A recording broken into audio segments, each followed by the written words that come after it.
तो isothermal process में देखा कि बल्क मॉडुलस की वैल्यू प्रेशर के बराबर आती है, क्योंकि DP by DV minus P by V होता है, तो प्रेशर इक्वल टू हो गया बल्क मॉडुलस। एडियाबैटिक प्रोसेस में, for adiabatic process, second adiabatic process में डीपी बाई डीवी ये माइनस होता है gamma times of P by V के। मुझे चाहिए वी को इधर ले आओ, तो गामा पी इक्वल टू हो जाएगा minus V DP by DV. Again ये क्या हो जाएगा, बल्क मॉडुलस।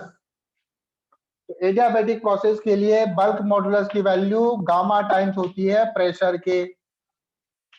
बोलो आया समझ में? Yes sir.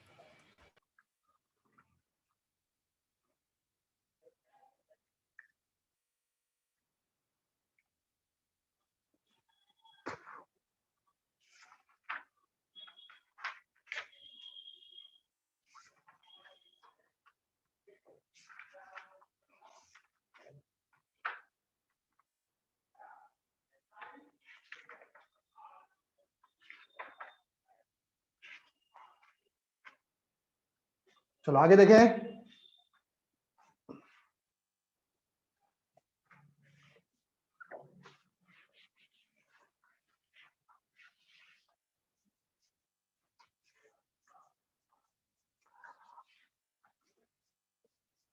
अब मैंने बताया था आपको कि प्रोसेस कितने हो सकते हैं।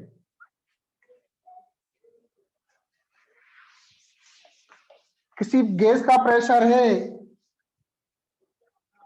इनिशियली इसका प्रेशर है P1 V1, टेम्परेचर है T1, यहां पर प्रेशर है P2 V2 T2। तो कितने तरीके हो सकते हैं इस प्रेशर से इस स्टेट में जाने में? मेरे पास कितने तरीके हो सकते हैं?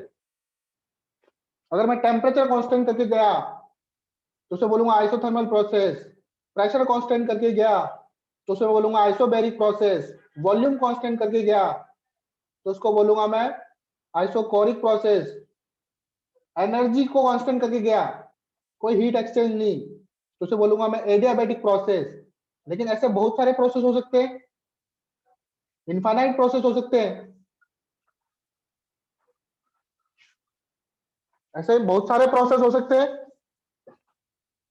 यस तो सभी प्रोसेस के लिए हम लोग लिख सकते हैं पॉलीट्रॉपिक प्रोसेस, पॉलीट्रॉपिक प्रोसेस।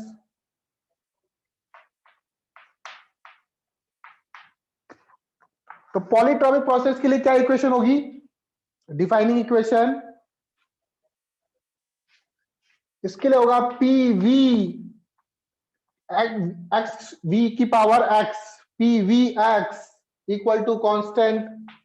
अगर एक्स 1 लेते हो तो ये बन जाता है आपका आइसोथर्मल प्रोसेस। अगर एक्स 1 लेते हो तो ये बन जाता है आइसोथर्मल प्रोसेस। एक्स अगर 0 लेते हो तो ये बन जाता है आइसोबैरिक प्रोसेस। एक्स अगर गामा लेते हो तो ये बन जाता है एडियाबैटिक प्रोसेस। तो जितने भी प्रोसेस है उन सबको क्या मैं इसी इक्वेशन से एक्सप्लेन कर सकता हूं? बात समझ में आ रही है? तो इसमें सभी प्रोसेस का कलेक्शन आ गया, कलेक्शन ऑफ ऑल प्रोसेस। और ये जो एक्स है इसकी वैल्यू, एक्स की जो वैल्यू है वो कुछ भी हो सकती है, माइनस इंफाइनाइट से प्लस इंफाइनाइट के बीच में कुछ भी वैल्यू हो सकती है। तो उससे अलग अलग प्रोसेस बन जाएंगे। तो यहां पर there are infinite process are possible, infinite process possible हो सकते हैं। तो अब पॉलीट्रॉपिक प्रोसेस के लिए वर्क डन कैसे निकालेंगे हम लोग?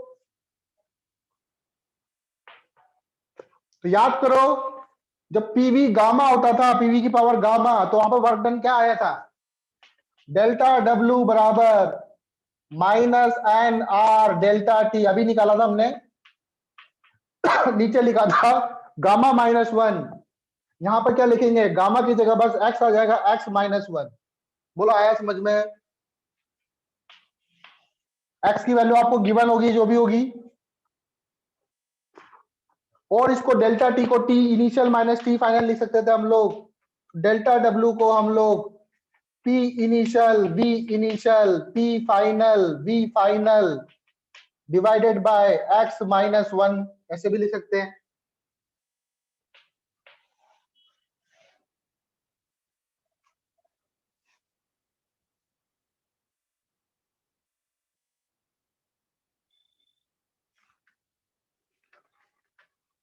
आ रही है बात समझ में?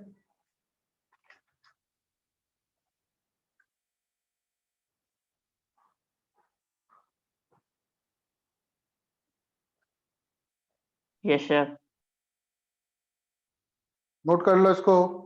तो ये पॉलीट्रॉपिक प्रोसेस है, यहाँ पे एक्स की वैल्यू कुछ भी हो सकती है।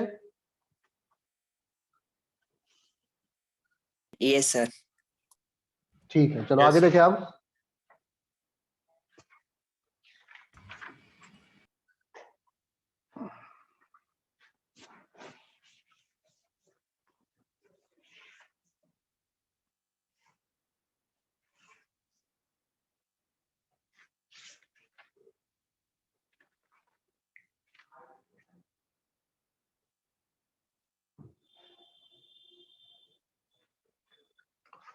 क्वेश्चन है प्रूव दैट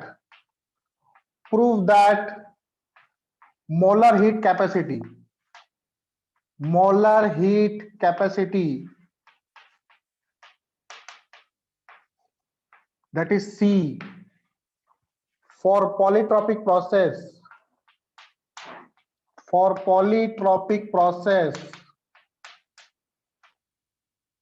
is C बराबर, हमें प्रूव करना है, R upon gamma minus 1 plus R upon 1 minus x.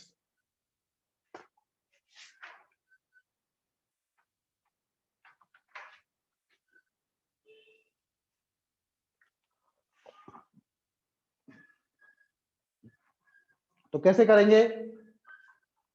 तो मुझे पता है कि जो हीट देते हैं डेल्टा क्यू वो एन सी डेल्टा टी के बराबर होता है। मोलर स्पेस, ये बात समझ में आई? ये कैसे आया? डेल्टा क्यू बराबर एन सी डेल्टा टी, जो हमने वो पढ़ा था कैलोरीमेट्री, वहां पे पढ़ा था एम एस डेल्टा टी, ये स्पेसिफिक हीट होती थी। अब नंबर ऑफ मोल्स लूंगा तो सी लूंगा।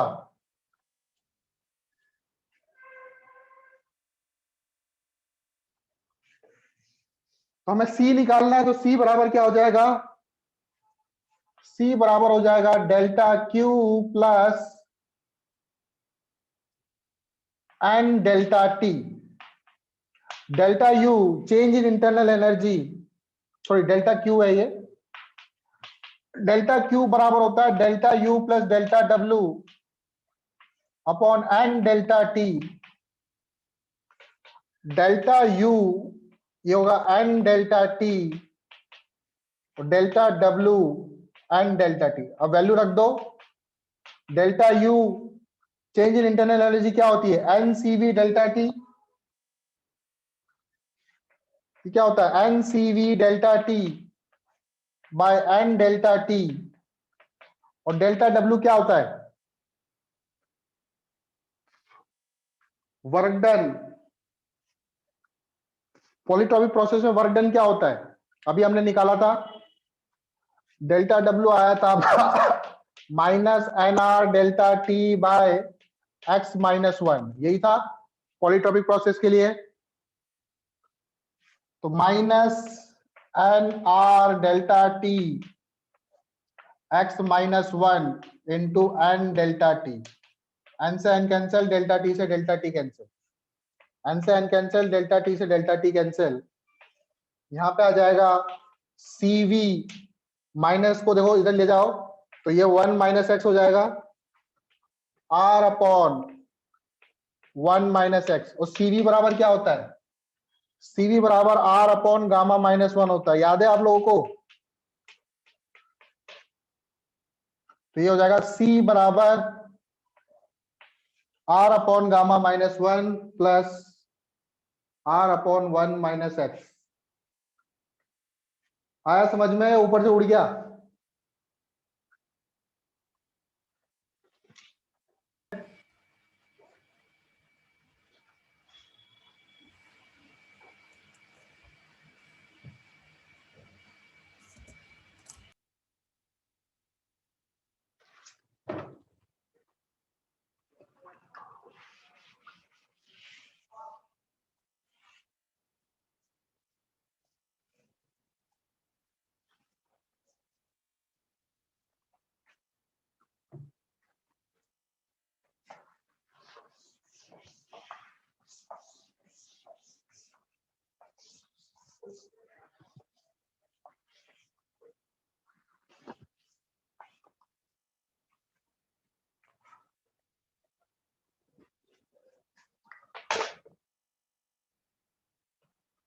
क्वेश्चन है 2 moles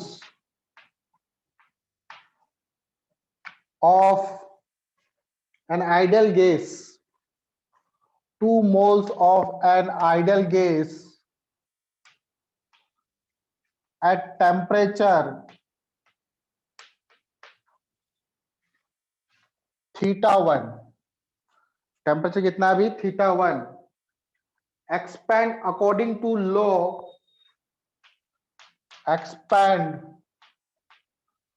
according to law PV minus 2 equal to constant। इस लॉ के अकॉर्डिंग एक्सपैंड हो रही है। Work done by gas till temperature become θ2 is, work done by gas till temperature become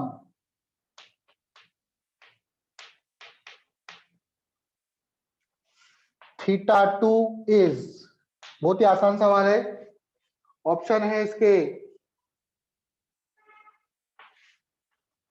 r/3 θ2 minus θ1, 4r/3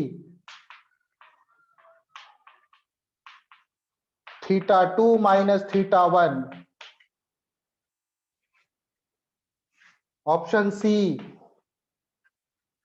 2r/3 θ2 minus θ1, and option D r/6 θ2 minus θ1। बताओ कैसे करेंगे? Direct formula, polytropic process है sir option C है। Option C, ठीक है, option C is the right answer. Direct formula लगाओ। Polytropic process में work done कैसे निकलता है? Minus N R delta T upon X minus 1। X की वैल्यू कितनी है? एक्स क्या होता है? ये -2, तो माइनस एन आर, एन कितना है? नंबर ऑफ मोल्स 2, तो -2 -1, और delta T temperature difference that is θ2 minus θ1, तो ये जाएगा -3, माइनस से माइनस कैंसिल, तो 2r/3 θ2 minus θ1। ठीक है,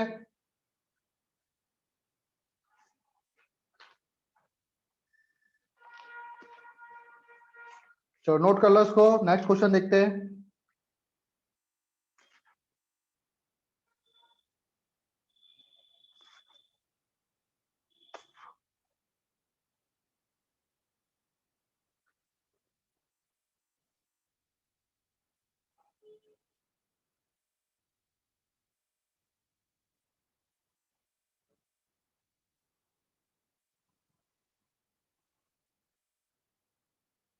हो गया। हो गया, चलो आगे देखें।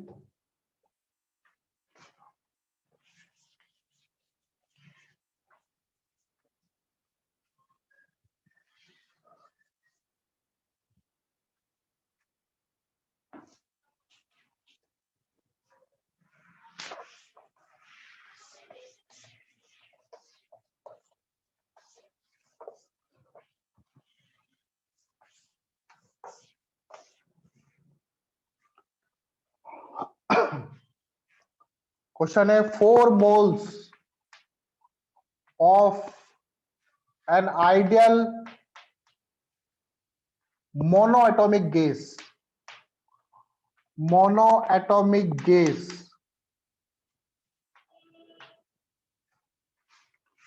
at temperature T expand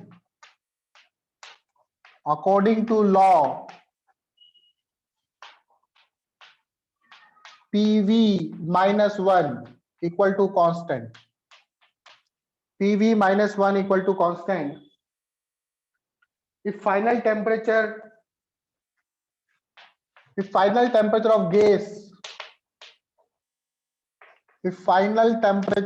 of gas is 2T, find heat supply. कितनी हीट दी गैस को वो निकालना आप लोगों को।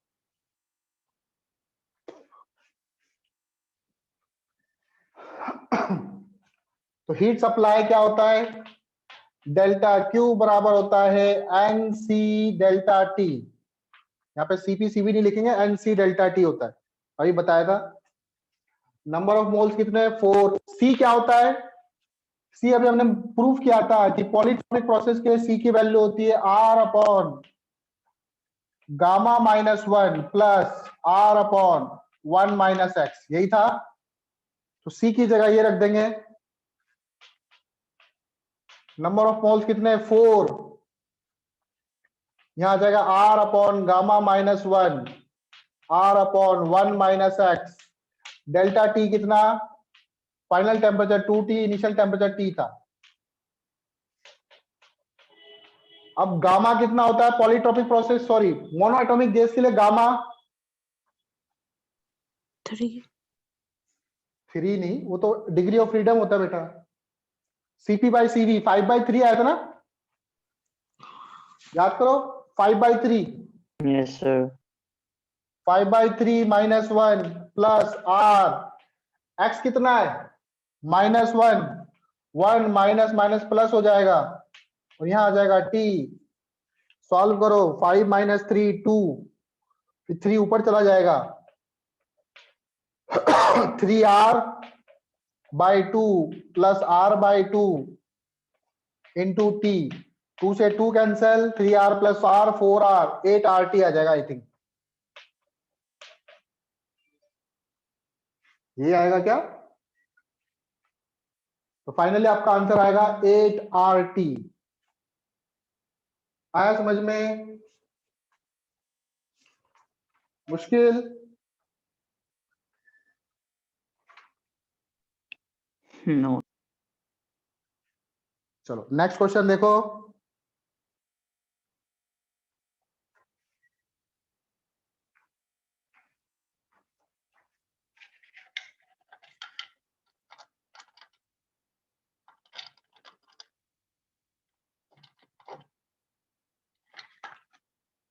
चलो अगला सवाल।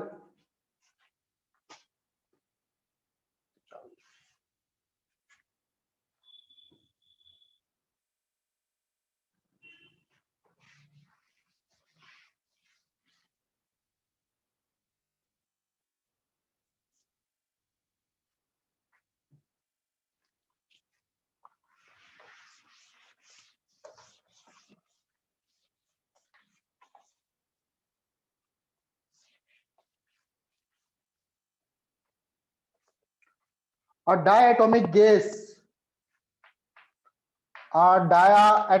gas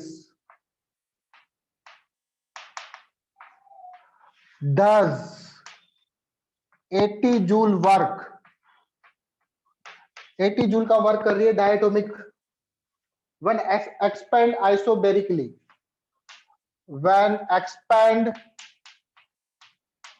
isobarically, प्रेशर कांस्टेंट है। फाइंड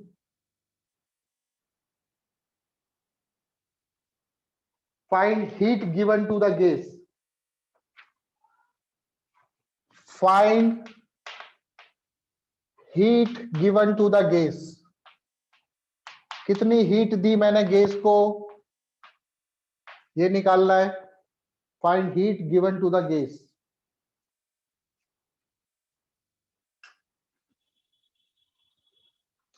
तो कैसे निकालेंगे इसमें? आइसोबेरिक प्रेशर कांस्टेंट आपको पता है,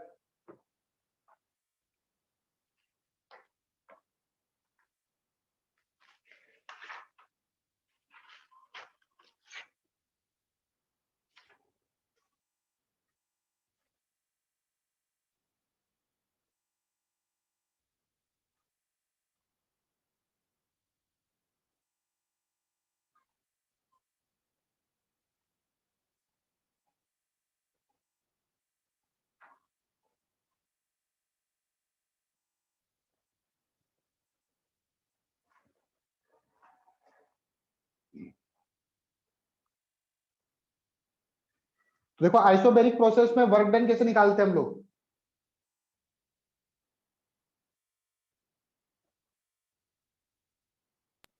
P delta V. P delta V या फिर Yes, NR sir. Delta T. सही कह रहा है तू, Yes, पी sir. डेल्टा।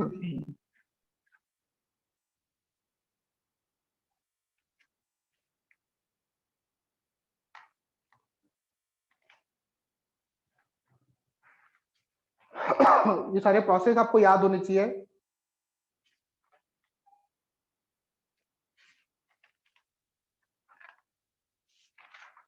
कहाँ गया आइसोबेरिक? आइसोबेरिक प्रोसेस में वर्क डन, इसमें जो वर्क डन निकालते थे हम लोग, वो निकालते थे एनआर डेल्टा टी से या फिर पी डेल्टा वी करके।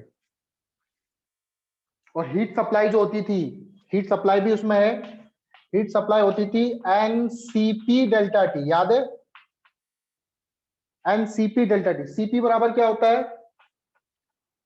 इसका? सीपी कितना होगा डायटोमिक का? डायटोमिक गैस है तो सीपी अभी हमने निकाला था F/2 7 plus by 1 2. Into R. Degree of freedom कितना होता? 5, तो 7/2 आता था। Yes, sir.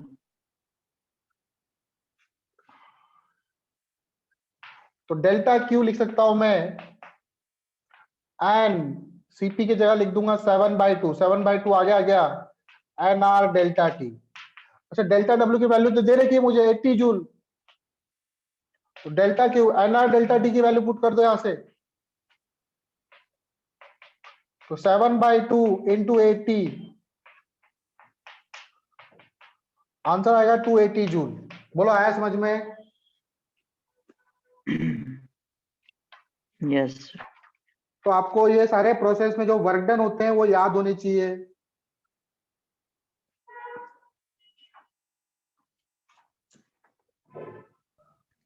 नेक्स्ट क्वेश्चन देखते हैं।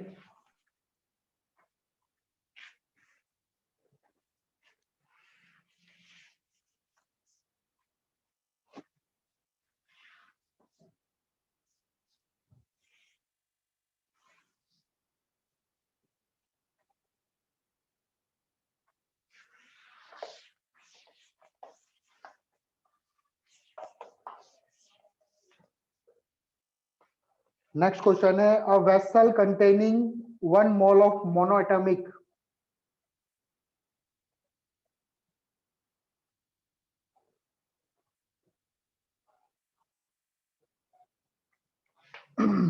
a vessel containing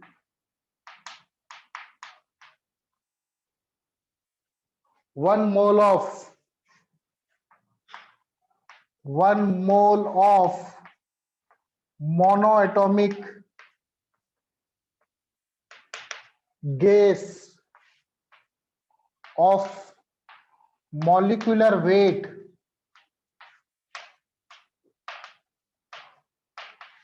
20 gram per mole. Molecular weight है 20 gram per mole. Is moving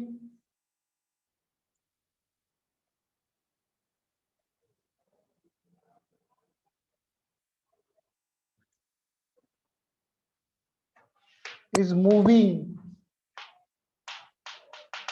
at a speed of 50 meter per second.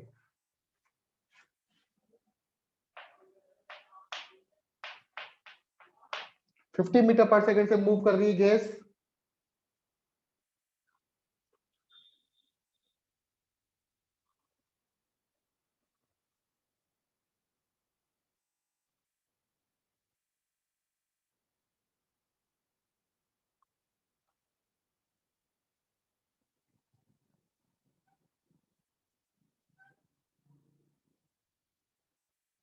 ठीक है, कोई गैस है जो 50 मीटर पर सेकेंड से मूव कर रही है, it is stop, gas is stop suddenly, इसको स्टॉप कर देते हैं किसी फोर्स वगैरह से, द गैस इज स्टॉप, मान लो ये सडनली स्टॉप हो जाते हैं, suddenly, assuming mechanical energy, assuming mechanical energy, जो इसकी मैकेनिकल एनर्जी है वो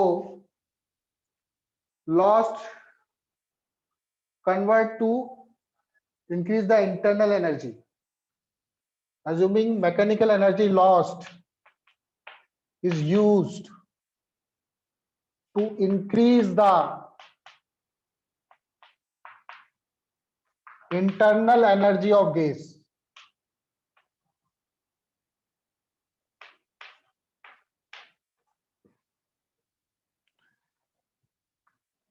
Internal energy of gas. Find rise in temperature. Find rise in temperature. कितना टेम्परेचर राइज किया होगा? कोई गैस है किसी कंटेनर में मूव कर रही है, उसको सडनली रोक दिया जाता है, तो जैसे ही रोकेंगे जो उसकी एनर्जी है वो एनर्जी कहां चली जाएगी? उसकी इंटरनल एनर्जी को बढ़ाएगा। ठीक है, वहां पे लिखा हुआ भी है कि मैकेनिकल एनर्जी जो लॉस्ट हुई है वो उसकी इंटरनल एनर्जी को बढ़ा रहा है। तो बताओ rise in temperature, change in internal energy क्या होता है? Change in internal energy NCV delta T होता है। तो ये चेंज इन इंटरनल एनर्जी है, क्या ये इसकी kinetic, change in kinetic energy के बराबर होगा? क्या ये चेंज इन काइनेटिक एनर्जी के बराबर होगा?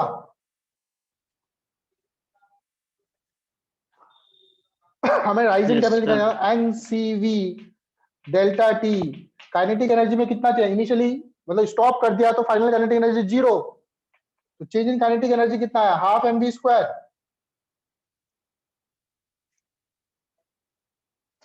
m कितना लेंगे? 1 मोल है और 20 ग्राम पर मोल। अच्छा, NCV डेल्टा T, इसको भी सॉल्व करो। नंबर ऑफ मोल्स कितने हैं? 1, CV की जगह क्या लिखते हैं हम लोग?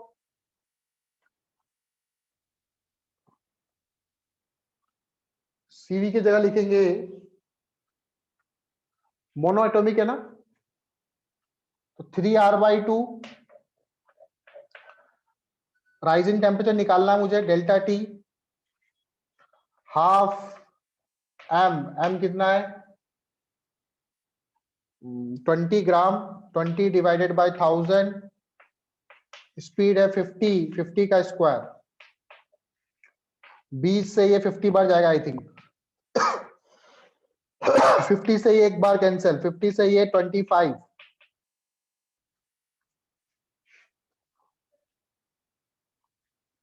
तो यहां पे आ जाएगा डेल्टा T बराबर, सॉल्व करो, डेल्टा T ऊपर चला गया, सॉरी 3R/2, 3R/2 होता है, सॉरी, डेल्टा T हो जाएगा 50 डिवाइडेड बाय 3R, सही है क्या? 50 डिवाइडेड बाय 3R। अच्छा, R की वैल्यू क्या होती है? 8.1 8.314। इसको सॉल्व करोगे आप लोग, Yes, sir. 8 क्या 24 25 के लगभग आएगा ये। 3 3 9 25 के अप्रोक्स आएगा। तो 50 by 25 2 kelvin. Change in temperature कितना हो जाएगा? 2 केल्विन। तो 2 केल्विन का चेंज आएगा, उसका टेम्परेचर 2 केल्विन इंक्रीज हो जाएगा। आया समझ में? Yes. नोट कर लो।